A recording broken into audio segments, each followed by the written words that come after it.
News leader, and in the days after a partial recount in the race for Smith County Precinct 1 Commissioner, the process is being used as an example in a bigger conversation.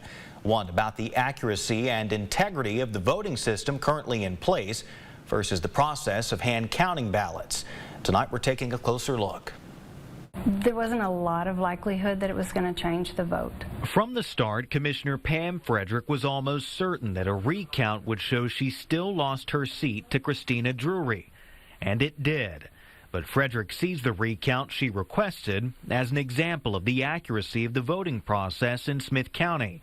Sentiment echoed by the county's GOP chair. That hand count proved that the system we are using in Smith County, whatever people think or don't think, that recount showed that our system is producing accurate results.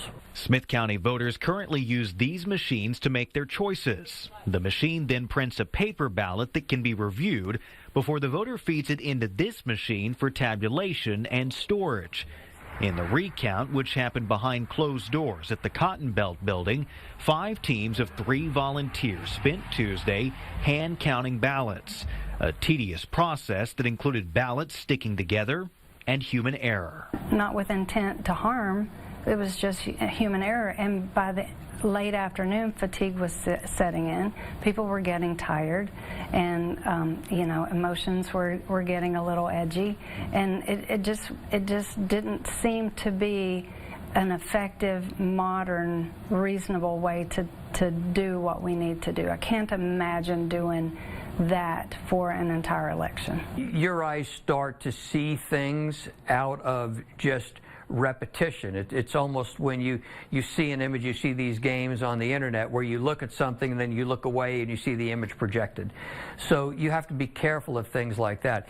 After counting about 30% of the total ballots, the results match those tabulated electronically, with the exception of one undervote.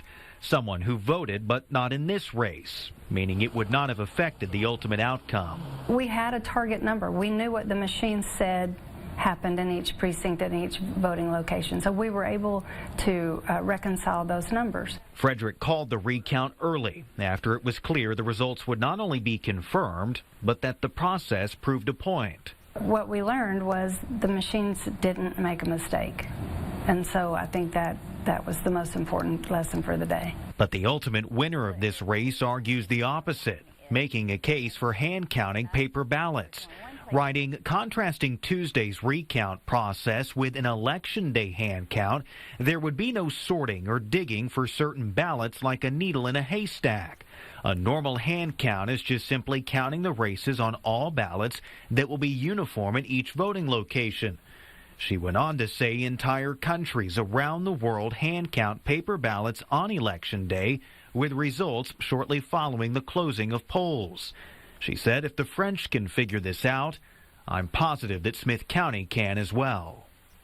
Now, Tuesday's partial recount, again, only about 30% of the total ballots, is estimated to have cost Commissioner Pam Frederick about $1,500.